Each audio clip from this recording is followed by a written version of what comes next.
Hello, welcome to Mindful Living Week. Today we're going to be exploring the issue of relationships. My name is Bruce Tift. I have been working as a psychotherapist for almost 40 years and have been a student of Vajrayana Buddhism for a bit longer than that.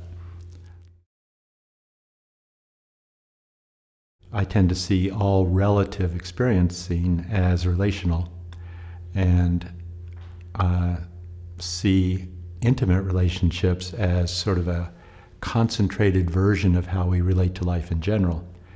So I don't see relationship as somehow a refuge from life or like a safe harbor somehow, but actually because I see relationship as so provocative, so disturbing, never resolvable, I think that's where our more fundamental vulnerabilities and efforts to get out of our vulnerability are made very vivid. More personally, my wife Reva and I have been together 40 years, and that's, as I just said, has been an experience of endless provocation and disturbance, as well as a lot of affection and richness. So personally, I think my experience of relationship has been as important to me as my Buddhist practice as far as a path of waking up. Buddhist practice tends to be very generic, and we keep coming back to an intention to be wakeful. And relationships sort of mess with any spiritual materialism we may bring, an effort to sort of have some nice resolution, some safety, feel that our needs are important and are going to get met, and things like that. Then professionally, in the early 80s, I worked in social services, first in child protection, saw a lot of very difficult situations involving abuse and neglect of young children, and then worked as a family therapist for a number of years there. And it just became so obvious that what was happening to these children came out of a larger family system. So I went back and did training in family therapy, and I'm a licensed marriage and family therapist, and I just see that so much of our experience is arising out of complex relationships, and I have just found it a very interesting and usually helpful way to work.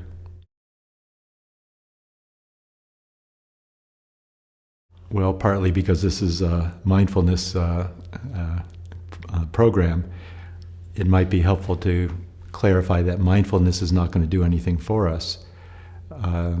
It really depends on our willingness and capacity to make use of mindfulness practices.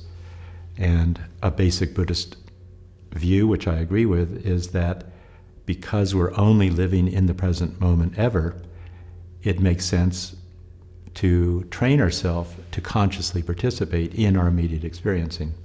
And not only that, to be also asking continually what is most true in this immediate experience. So mindfulness can certainly be a practice that supports that, but I think our intention is actually more important than any particular practice we take on. I happen to see the experience of intimacy as sort of basically what in Tibetan Buddhism is called Bardo experience, meaning that it's always between reference points. And it takes a lot of discipline to keep returning. Not many of us are just going to stay there, rest in just open uncertainty. So it takes a lot of training actually to keep returning to this never-ending stream of experiencing that never has any position that we can take, no ground to rest on. And so the more we can discipline ourselves to tolerate, first of all, this sort of energetic, groundless disturbance, aliveness, we'll probably do a better job of keeping our hearts open, of not having to rely on formulas, of finding this aliveness, a very life-giving commitment we can make. Relationship is almost synonymous with challenges, and my particular bias is to invite myself and the people I work with to just count on feeling challenged rather than have the agenda of solving challenges, because our challenge is basically about our human nature. Our challenge is that we're vulnerable persons who are going to be disturbed by life every day, and there's no end to that. Who knows what happens when we die? So it's probably more accurate to expect to live in the experience of challenge than to expect resolution. On a practical level, of course, life circumstances come up and we have to learn to work with them skillfully as possible, parenting, our relationships, financial stuff, work. And so the more that we are willing to always be arising from the experience of uncertainty, not knowing, openness, that actually accommodates a wider range of our experience than having a certain formula that we try to operate from. Intimacy with a partner is just a very vivid form of intimacy with ourself and with life. We're never going to really have any objective confirmation about whether we should be in a relationship, whether what we're doing is correct or incorrect. So we're always just winging it. We're always just falling through space and making it up as we go. And so it's up to us to decide whether to stay in a relationship or whether the challenges are becoming so unworkable and difficult that it makes sense to end a relationship. If somebody is at that point and there's not an immediate crisis, there's not a safety issue for the kids, things like that, I often suggest that somebody consider giving themselves 6 months or a year, something like that, during which time they might focus on taking such good care of themselves that they stop accumulating any complaints, resentment, blame about their partner. And in fact, take such good care of oneself that we can keep our heart open and then make our decision about whether we want to stay in that relationship or not. For me, it's a very fertile ground in working with relationships to keep returning to the experience that, as I see it, we are all profoundly existentially alone in our lives, and simultaneously we're always connected. We're always interdependent. In a relationship, it's basically just life talking to itself. But I think, unfortunately, in our culture, we tend to be taught and believe that intimacy is somehow synonymous with closeness and connection. So if people say, I want to be intimate, they usually mean I want to be close and connected.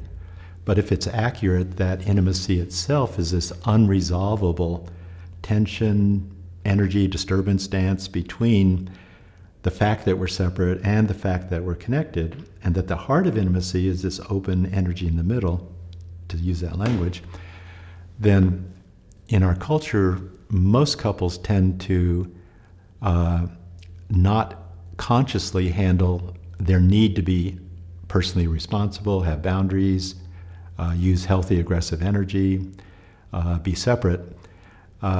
Most couples do not do a very good job of that and tend to unconsciously ritualize their relationship with a variety of problems, all of which have separating or distancing functions. So most couples, I would say almost all couples, come into therapy, in my experience, with the claim that they're not close enough, that they want to be closer, more connected. But I don't think that's accurate. I think that intimacy itself has to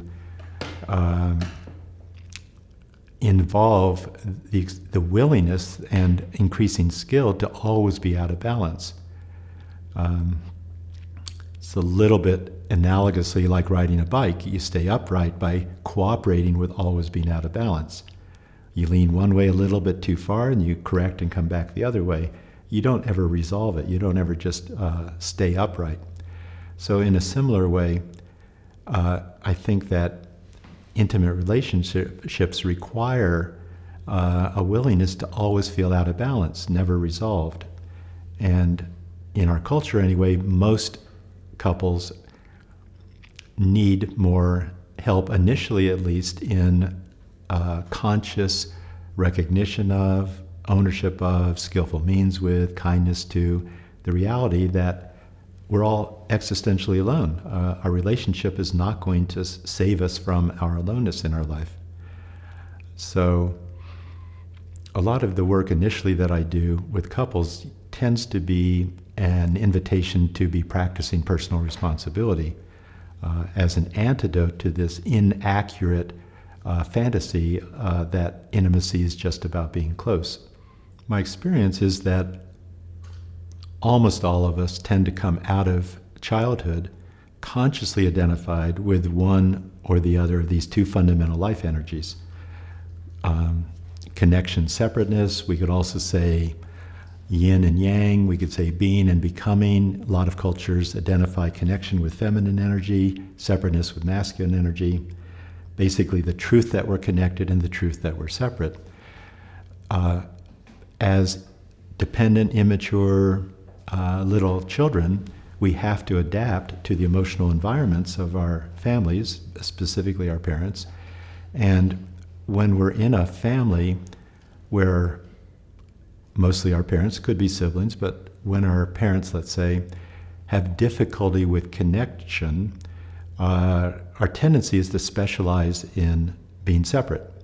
So if I have a mother who gets anxious around too much dependency energy or feels smothered by my dependency as a little child, it's likely that I would train myself to be as independent as possible, as quickly as possible.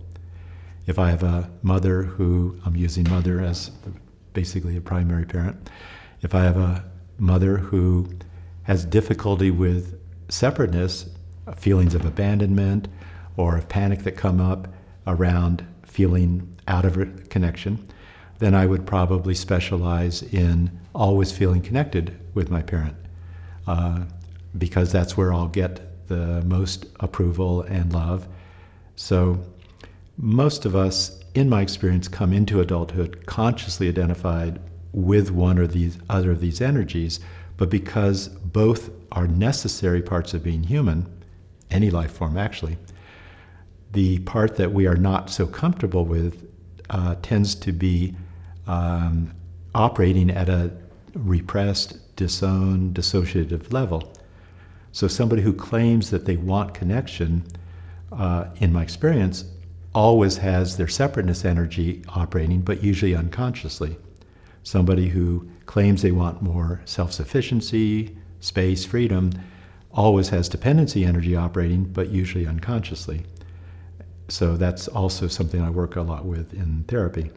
So that's a developmental understanding of this sort of complementarity that most couples bring to relationship. That, in my experience anyway, about 9 out of 10 couples, just to make that number up, have this sort of unconscious division of emotional energy, where one person usually is the voice of wanting more connection, they claim, and the other person claims that they want more separateness.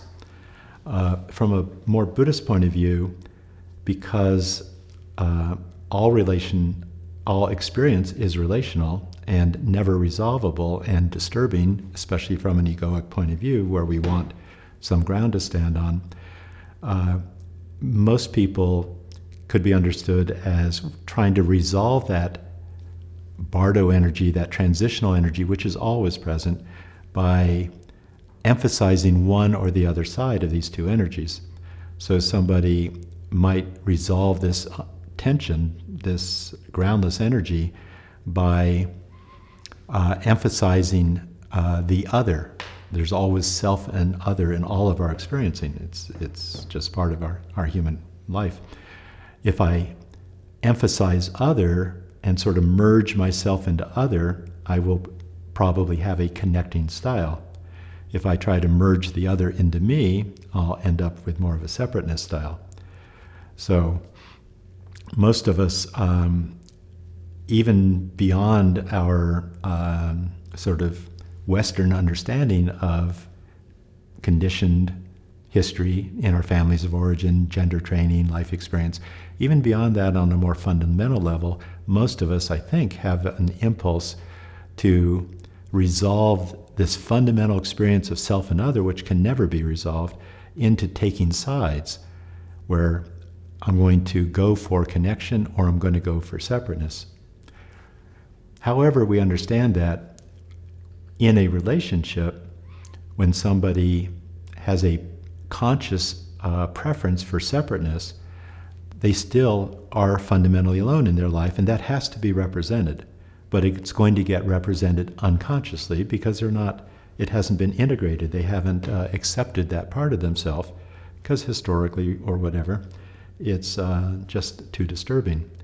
In a similar way, when somebody has a self-sufficient masculine energy style, there's usually profound dependency, profound connecting energy that they have not integrated or taken into their adult capacities. And that has to be worked with, but usually unconsciously.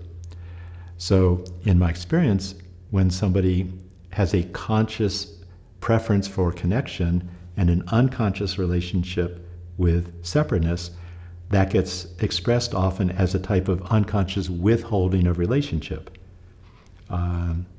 Often more extremely as passive-aggressive behavior, or a compromise of one's integrity to purchase love and approval, and then that person feels they have to get out of the relationship to recover their sense of self. But on a daily level, it tends to be more of a focus on what's missing in the relationship. So usually people who are complaining about a lack of connection actually are generating an experience of separateness by focusing on what's not there, which is the separateness. If they really wanted just connection, they would focus on the connection that's always present. Somebody who has a more conscious separateness style, masculine energy style, tends to express their dependency energy unconsciously, often with ineffective boundaries, or an unconscious caretaking style, where, I'm obligated to take care of this partner because they're sort of incompetent, or they can't take care of themselves, or they're so needy, and I'm obligated, and I can't do what I want because I have to take care of them, and they're making demands, and I can't say no because I can't hurt their feelings, things like that. So that can be understood as an unconscious expression of dependency. It keeps that person entangled in the relationship, just like unconscious separateness energy keeps acting to separate the first person. But because this is operating unconsciously, it's usually not done very skillfully, and it's a source of a lot of unnecessary suffering in relationship. Another strategy that most couples use actually is that mysteriously we attract and are attracted to a partner who will be the apparent location of exactly what we are uncomfortable with in ourselves. So I happen to prefer a separateness type of style, so I would likely end up with a partner who specializes in connection or dependency. That way I get to relate to that energy without ever taking ownership of it. In a similar way, if my partner has a disowned relationship with separateness, anger, power, things like that, she might hire me to be the location of separateness. That way she can have her preferred feeling of being a warm, connecting person and be under no danger of ever losing herself in the relationship, because I'm always going to be unavailable to a certain extent. So this type of complementarity is the basis of what's often called codependency in the way I see it. And basically, most of us hire our partners to be the location of exactly what we are unwilling to take ownership responsibility for in ourselves. At first, it's like we find our missing half, So that's the honeymoon stage. 6 months, 2 years, it feels like, oh, I feel so complete. I found what was missing in my life. I feel whole. But after a while, the fact that I've hired this person to be exactly the energy that I am aggressive toward in myself starts getting expressed as criticism or aggression toward my partner, not really even realizing that we've hired them to be exactly that way. So after a couple of years, that's when a lot of relationships actually end, somewhere 2-3 years, when the first sort of fantasy of completion runs its course. And people have to start then working with more of the actual, raw, exposed, vulnerable experience of intimacy. In working with this sort of division of emotional labor, some couples tend to have the same style all through their life. So I'll talk with some people, and they've always been in the connecting role, always sort of have this identity drama. I am that person looking for the love that I will never get. And so, amazingly or not, they end up with unavailable partners, because you can't look for love you'll never get if your partner's actually going to show up for you. In a similar way, the separateness person might be, I'm that person who's looking to finally get the freedom and space that I need, but I'm always feeling, pulled down into other people's needs. So some people do their style all their life. Other people actually flip back and forth. And so in one relationship, they might be the connecting voice, and in another relationship, they're more like, I've got the foot out the door, I'm going to be the first one to end it type of role. What's common in all of those situations is young, black and white, all or nothing organization. So even though somebody might flip back and forth, what is usually found in their history of relationships is that there's been a all or nothing, black or white organization where one person is one way and the other person is the other way. The work of Western therapy could be understood as a recovery of awareness, ownership, embodied participation, kindness, to exactly those parts of myself that I had to intelligently disown growing up, with the idea that we're starting to then own and have access to the full range of our human experience that can allow a couple to still have their preferences. Well, I prefer connection, I prefer some space, but because each person is owning both sides of their human nature, there's much less likelihood of being adversarial and much more flexibility and willingness to compromise, because whatever's happening is actually representing a part of who I am. So if I like separateness, my partner wants connection, it can be life-giving, not out of integrity, for me to join her in her connection, or vice versa, if I've owned that part of myself. So a lot of the work of therapy is actually to challenge this young, black and white, all or nothing organization and move in the direction of choice, so that at any given moment, I actually can make a spontaneous assessment about what is practical, what's going to work best. Well, if this view makes sense to any of you who are seeing this, the first thing probably is to just investigate this view. In Buddhism, one of the organizing principles is view, practice, action. And because most of the practices that have potential for transformative change happen to be counter-instinctual, meaning we're not going to want to do them. We're never going to want to do them, because it involves taking ourselves into exactly the feelings that we spent decades trying to organize our life around avoiding. So most of our practices, beyond a certain stabilizing level, are counter-instinctual. So we have to have a view, we have to understand, we have to think about, we have to use our critical intelligence about why should I do something so stupid as to take myself into exactly the feelings that are associated with panic or young feelings of abandonment or grief or rage or something like that. beyond that sort of general attitude, if you're in a relationship and you have a little bit of playfulness accessible, you could change roles with your partner. On odd days, you're the connecting person. Your partner is the separating person. On even days, you flip the roles. Not that there's a right way to do it, but just to loosen our sort of identity drama about who I am and why it's necessary that I engage in a certain way.